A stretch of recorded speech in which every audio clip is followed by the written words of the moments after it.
graça, da tua virtude, também da tua misericórdia. Deus, sabemos que o teu Espírito está aqui. E agora, Pai, em nome de Jesus Cristo, teu Filho, teu ungido, que está com esta responsabilidade em pregar a tua palavra, nós pedimos ao Senhor que no nome de Jesus Cristo, manda, Deus, uma palavra do teu coração para o coração da tua igreja. Fala conosco, usa, Pai, o teu Filho como canal de bênção nesta noite. Em nome de Jesus, receba a bênção desta hora.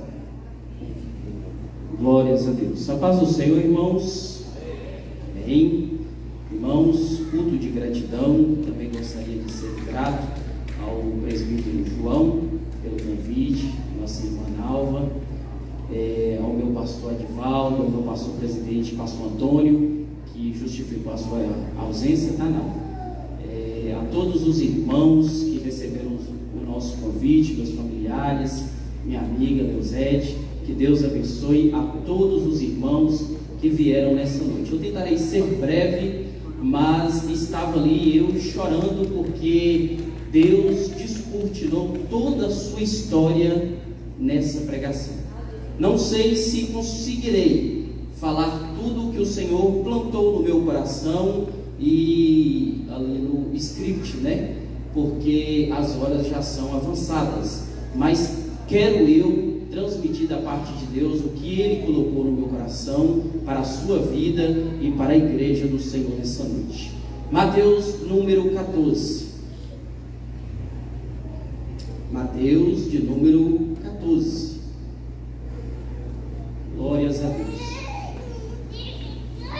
Pedi ao Senhor uma palavra para culto de gratidão, culto de ação de graças, e confesso que só fui receber esta palavra nestes últimos dias, o qual o Senhor falou fortemente ao meu coração, e tenho feito da seguinte maneira: só prego o que Deus manda.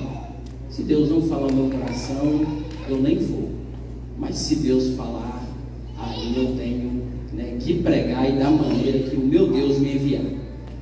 Comentei com o meu pastor, pastor Edivaldo.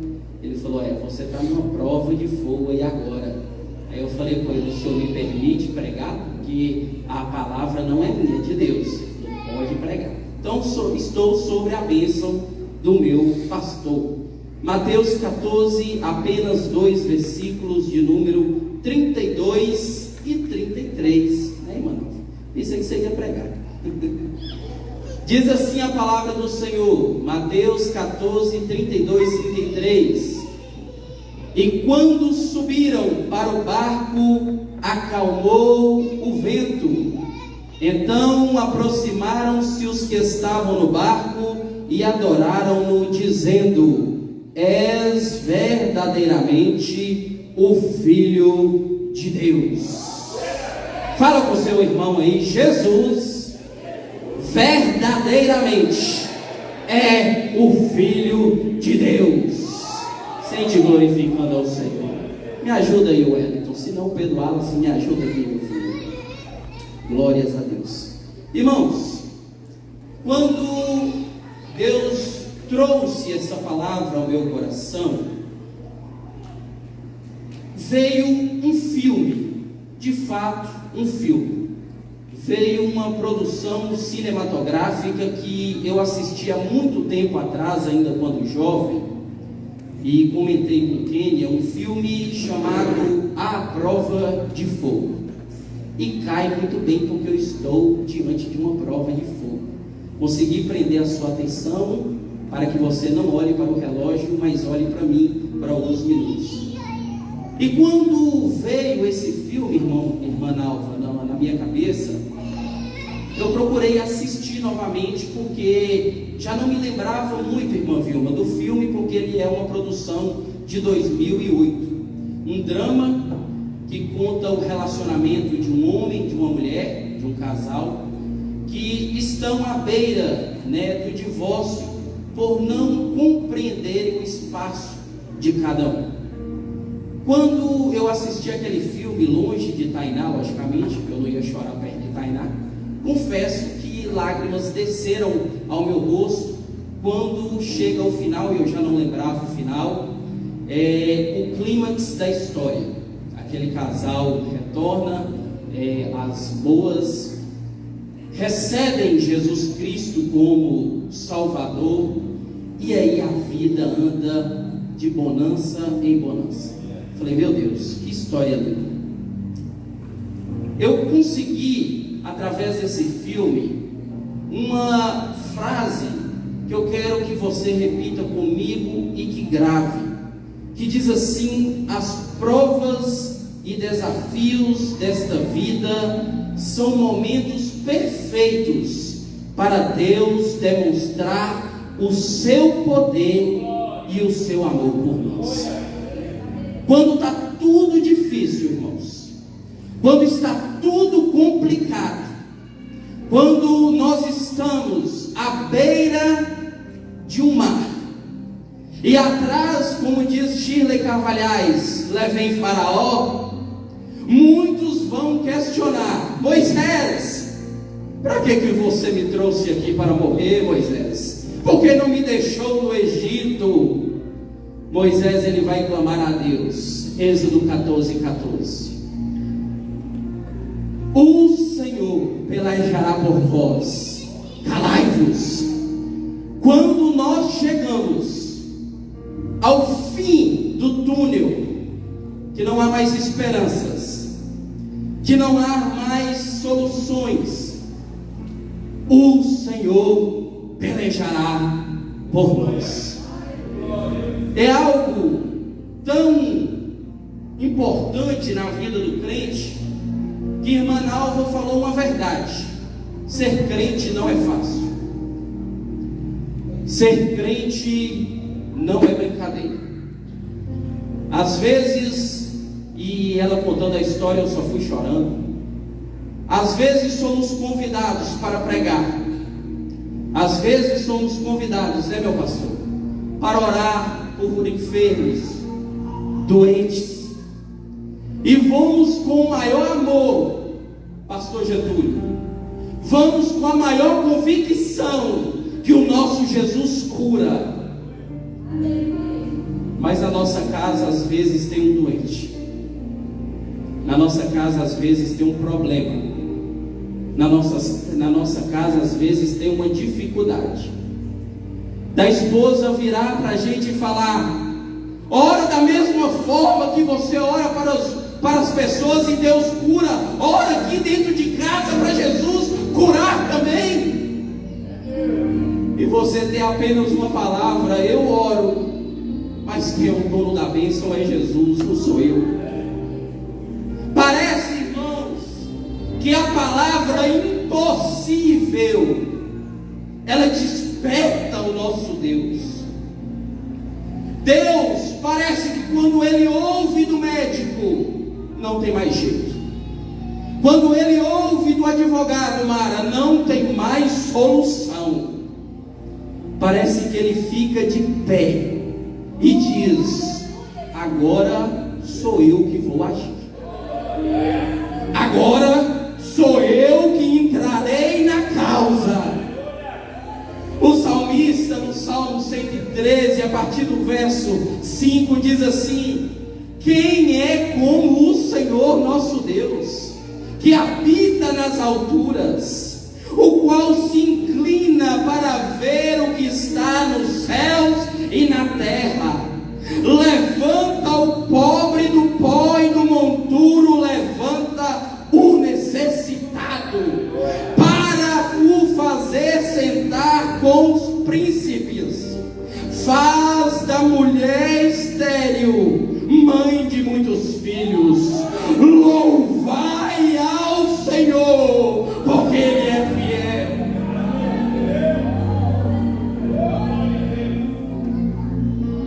É muito, irmãos, difícil. Nalva, sua história não diferencia muito da minha.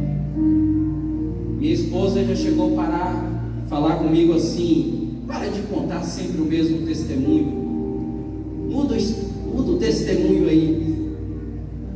Mas a minha vida não é nada fácil.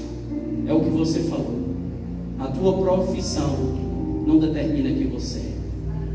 O teu dinheiro não determina quem você é.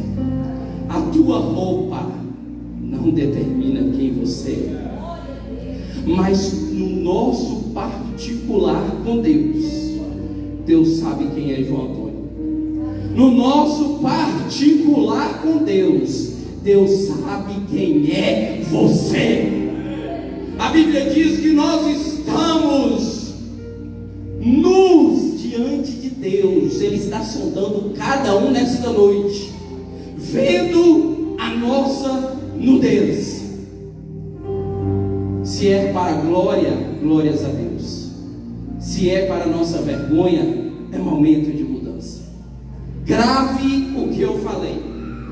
As provas e os desafios desta vida são momentos perfeitos para Deus demonstrar o seu poder e o seu amor para conosco. Grave isso.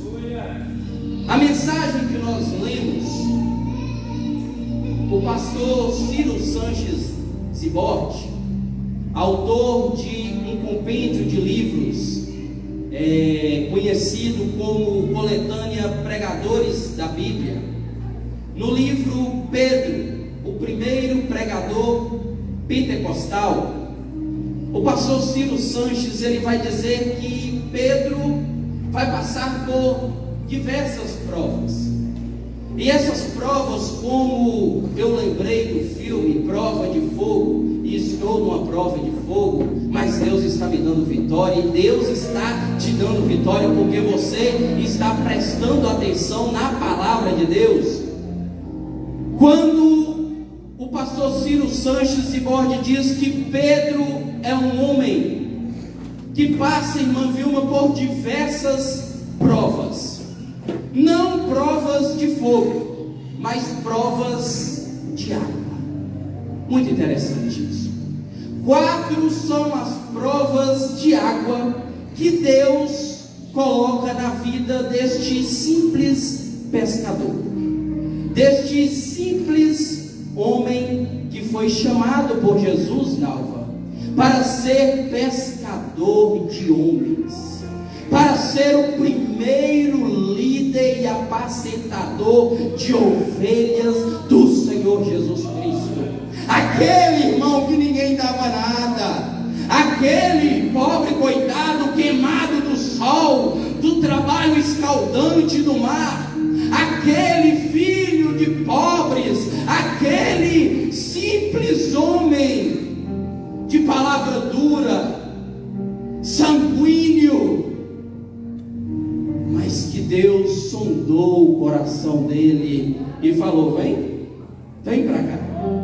4, nós vemos a pesca maravilhosa em Lucas 5, a grande tempestade em Marcos 4, ele andando sobre o mar em Mateus 14, que nós lemos, e eu te amo, Senhor, em João 21, logo após Jesus ressuscitar dos mortos.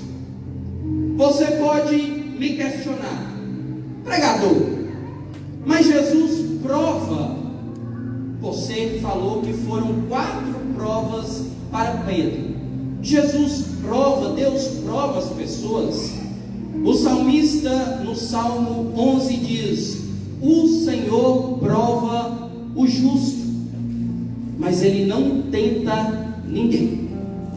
Não pense você que uma tentação que te arrodeia no trabalho, que te arrodeia na sua casa, que te circunda diante da sociedade, não é Deus, é outra coisa, é o inimigo. Porque o Senhor não tenta ninguém, Tiago capítulo de número 1, 13, mas Ele prova os justos. E eu creio que se você veio aqui nesta noite, você é um justo diante de Deus. Mas vamos à mensagem que nós lemos. A nossa irmã Nalva foi feliz em Deus ter dado a ela um hino bíblico.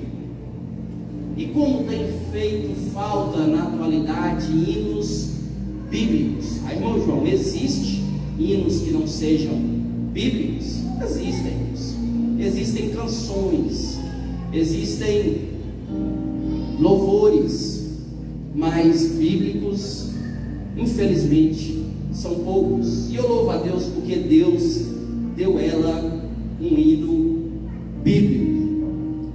Olha em Mateus capítulo de número 14, a partir do versículo de número 22. Coloca aí para mim, meu irmão.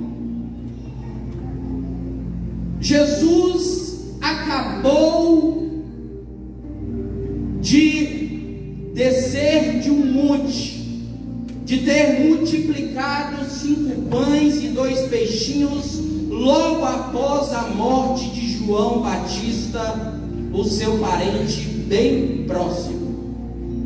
Jesus, talvez, queridos irmãos, fugiu para o deserto com os seus, para, quem sabe, descansar, colocar a mente em ordem. Perder um ente querido, principalmente um parente, não é brincadeira. Mas quando Jesus chega, Lohana, a esse monte, uma multidão já estava a seguir Jesus. Por isso que eu falo que tem alguns fuxigueiros que Jesus gosta. Alguém contou, pastor Divo, que Jesus iria ir para o monte, e lá estava uma grande multidão. Essa grande multidão, irmãos, nela havia doentes, havia pessoas enfermas, e a Bíblia nos revela que Jesus curou todo mundo. Mesmo querendo um descanso, Jesus foi lá e curou todo mundo. A Bíblia ainda diz que o povo teve fome, e Jesus disse para Filipe: Filipe, vai lá, procura uma padaria, compre pães para dar ao povo. Filipe fala: Senhor, nem se nós trabalhássemos um ano inteiro, metade deste dinheiro não compraria pão suficiente para alimentar essa multidão. Jesus falou: procura quem tem aí alguma coisa. 5 pães, 2 peixinhos. Ao finalizar o milagre, 12 cestos cheios estavam representando a autoridade que Deus estava dando aos seus 12 apóstolos. Lembre, eles já haviam passado por uma prova, porque eu citei aqui as 4 provas: pesca maravilhosa, grande tempestade, e a terceira e última, andar sobre o mar, que é o que nós lemos. Então eles já haviam passado por uma grande prova, que era o mar revolto, o mar da Galileia, ou o lago de Genezaré, que é a mesma coisa, o grande lago de água doce. Jesus desce, versículo de número 22 de Mateus 14, o hino da nossa irmã Nalva, é culto de gratidão, e eu vou chegar lá. Jesus desce com os seus discípulos no versículo de número 22, e a Bíblia me revela que Jesus obrigou os seus discípulos a entrarem no barco e passar para o outro lado. A palavra grega para ordenou é a mesma de forçar, irmã Lidiana. Essa palavra não é comum no dicionário de Jesus. Jesus não é de forçar ninguém. Jesus não é de forçar a barra, como dizem por aí. Mas nesse caso aqui, Jesus forçou os seus discípulos a entrarem no barco, porque ele ia se retirar para orar sozinho. Uma verdade eu deixo para a igreja: Deus vai trazer provas para os seus. Deus vai trazer circunstâncias complicadas para os seus. Deus vai trazer, e não se escandalize com isso, um laudo médico dizendo: não tem cura, para que você pegue aquele laudo, traga na igreja e testifique: o meu Jesus é Deus de cura.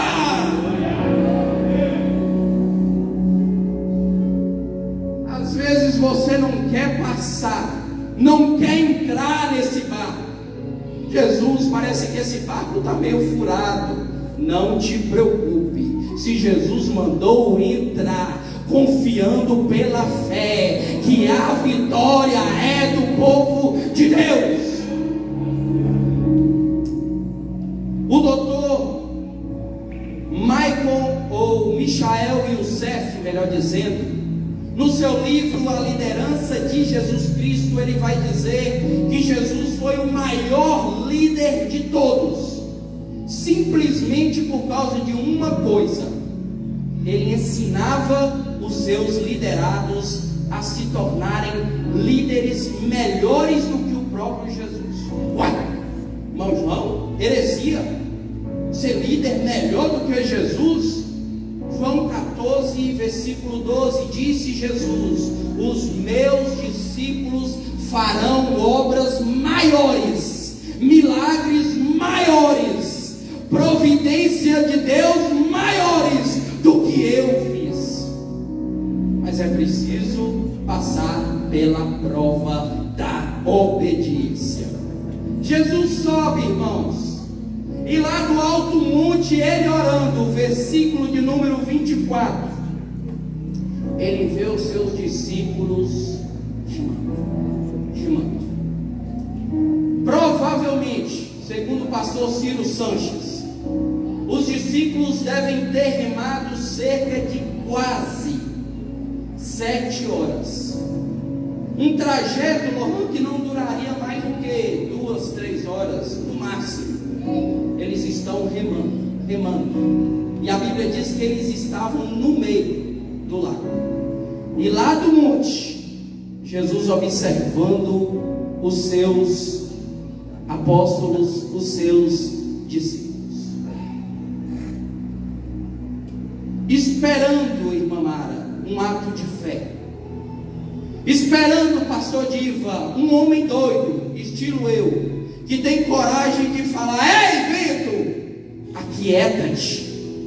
Ei tempestade, para. Eu e pastor Diva, nós já fizemos isso na rua, pregando aí nos morros, começar a formar e chover, e nós orarmos e falar: Jesus, segura o vento aí, Jesus, segura a chuva aí, porque a palavra tem que ser pregada nos morros, na cidade, nos lugares baixos, nos espaços rurais, em todos os lugares a mensagem tem que ser pregada.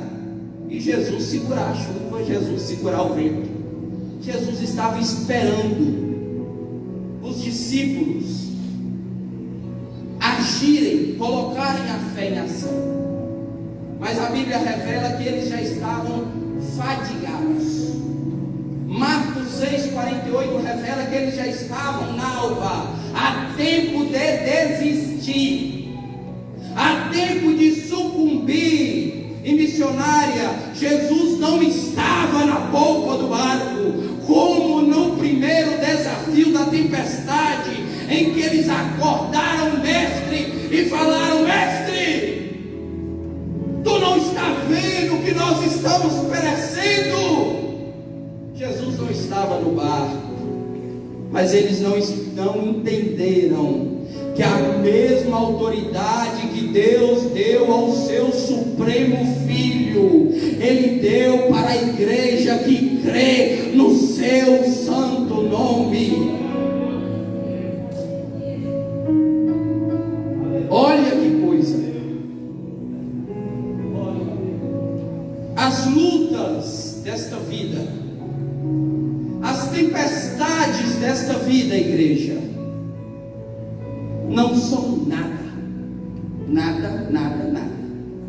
Os mares que tentam te sucumbir, os mares que tentam calar, Getúlio, a tua fé.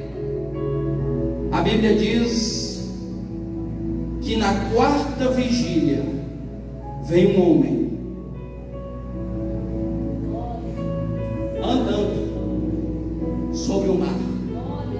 Isso, Júnior, é para que nós compreendamos que a maior dificuldade que existe no mundo estão debaixo da sola dos pés do meu Jesus.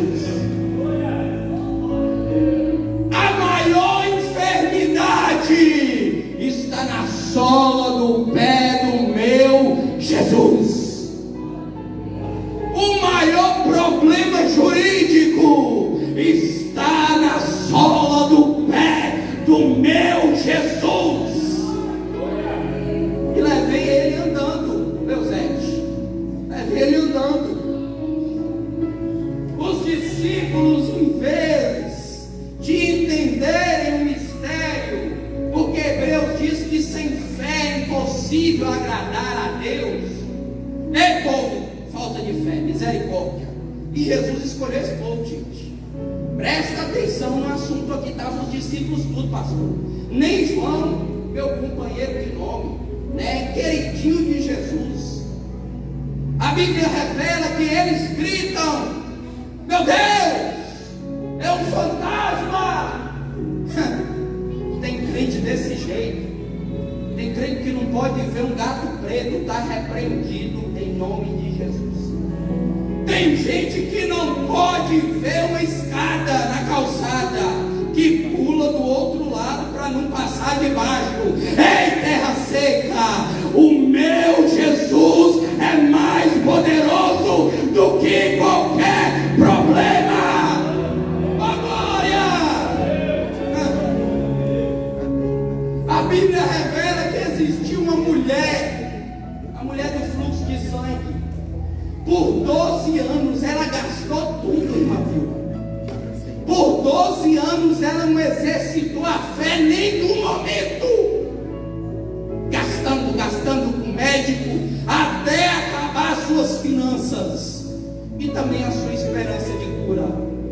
Aí a fé atirou.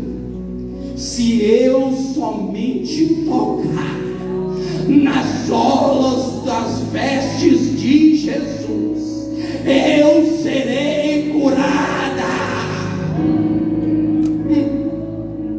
Coloca tua fé em ação, terra. Jesus diz, pastor Diva, para aqueles que gritaram: é um fantasma. Ei, tem de bom ânimo, sou eu, não temas. Eita, Jesus, fala isso comigo, Jesus, todos os dias. Tem de bom ânimo, irmão, não temas, Jesus está contigo. 366 vezes na Bíblia está escrito: não temas. Não vá. Levanta a tua mão, minha filha. Não temas, o Senhor está contigo.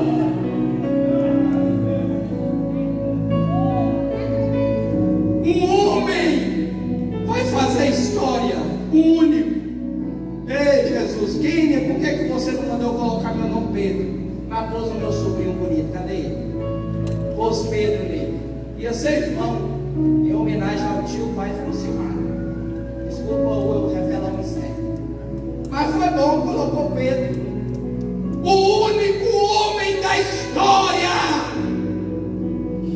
a ouvir a voz e falar: Senhor, se é tu mesmo, mande que eu vá até você andando sobre as águas. Oh, glória!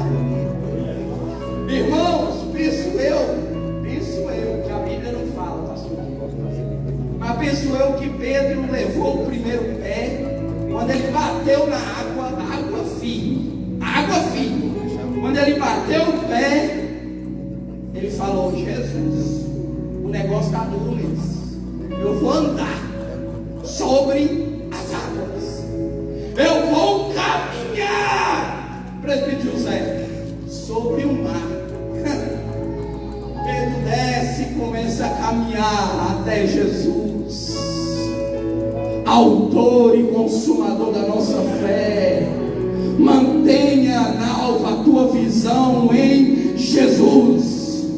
Deixe o homem virar para você, Nalva, igual falou comigo. Para de pregar, rapaz. Senta no banco, rapaz. Para de aceitar convite, rapaz. Vai para tua casa, rapaz. Cala a boca, Satanás. O meu Deus é quem me chamou. E Pedro foi andando, marchando, glória, marchando. Mas Pedro é como qualquer um de nós, tem suas limitações, irmã Sara. Infelizmente, Pedro é qualquer um, assim como nós.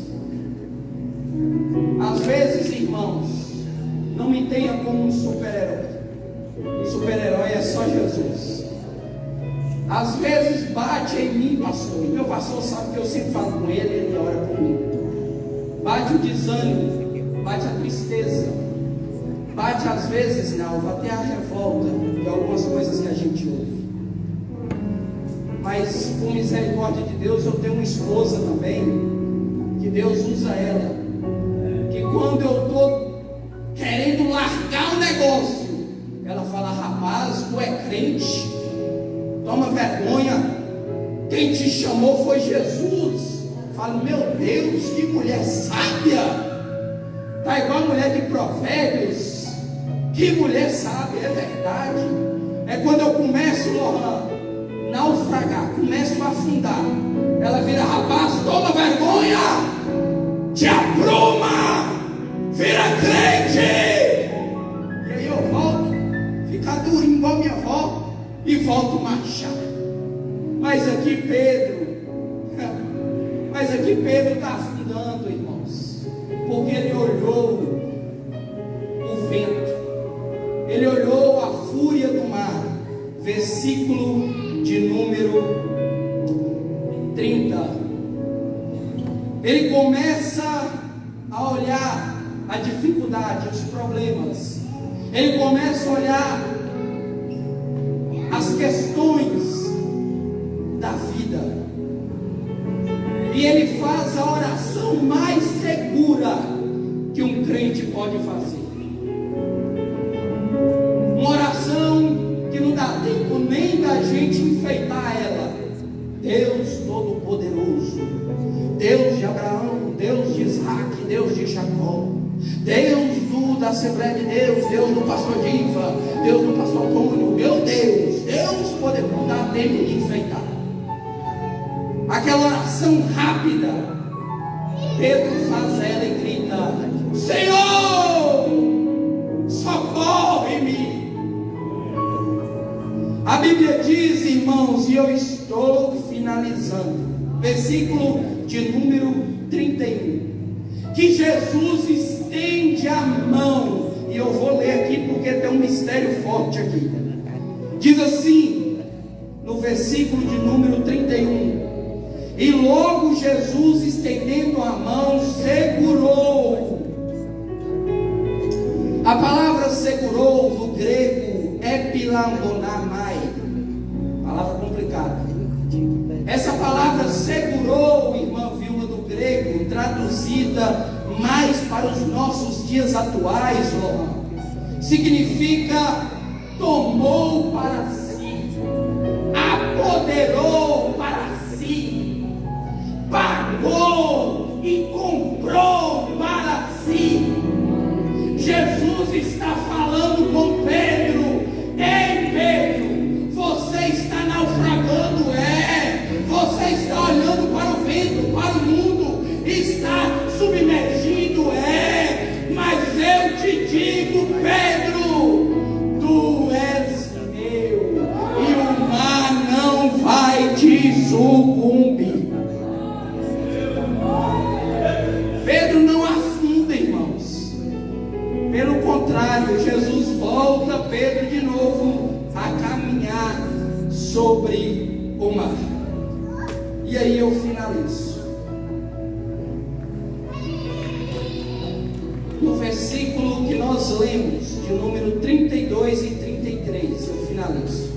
E quando subiram para o barco, acalmou o vento. Então aproximaram-se os que estavam no barco e o adoraram, dizendo: és verdadeiramente o Filho de Deus. Jesus poderia, irmã, ter aquietado o vento antes de Pedro submergir. Jesus poderia, pastor, lá do monte que ele estava orando, vendo os discípulos a remar, ele poderia falar: ó, vento, pare. Mas ele queria que os seus discipulados passassem por a experiência, por uma prova e se consagrassem vencedores. Ele queria, irmã Nalva, que os seus servos passassem pela adversidade para compreender o tamanho da glória que há de vir. Ele queria que os seus discípulos compreendessem que aquela dificuldade para a igreja nos dias atuais, compreenda, meu filho e a minha filha, não se comparam com a glória que há de vir para nós no céu. E aí, meus irmãos, tudo termina em culto de gratidão. Tudo termina em culto de gratidão. A gente chora, a gente sofre, é caluniado, é difamado, o pau está quebrando e a gente está fiel. E no final, Mara, termina com culto de gratidão. A Bíblia diz que quando Jesus e Pedro subiram no barco, você só viu o neguinho,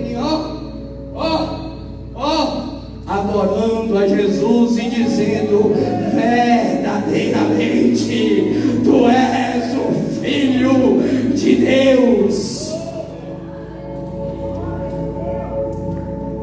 Eu finalizo, Jesus, não,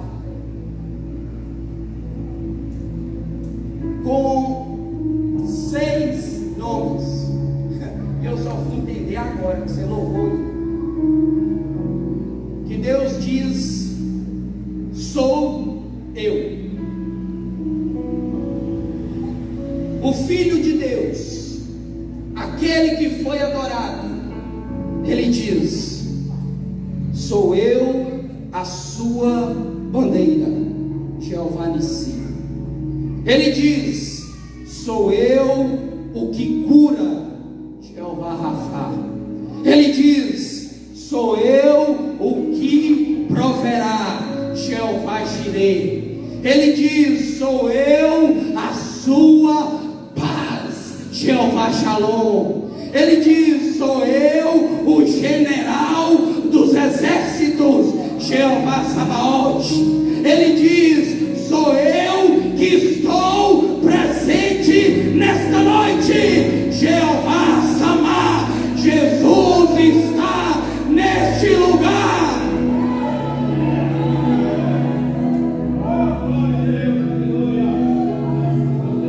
Oh, aleluia. Glória a Deus, meus irmãos. Todos abençoamos, pastor, presbítero, diácono, irmão Antônio, congregação dos nossos pés, amém. Quem está feliz, diga amém, aleluia. Vamos orar ao Senhor Jesus, agradecendo por esse culto maravilhoso, né? Como hoje é dia de festa, passou um pouquinho do horário, estava previsto mesmo, tá bom? E como a nossa irmã Alva comentou, está preparando o próximo trabalho, né? Quem quer ouvir o próximo trabalho, diga amém. Se o sol se pôr e a noite chegar, tu és, pastor, pastor, que me guia.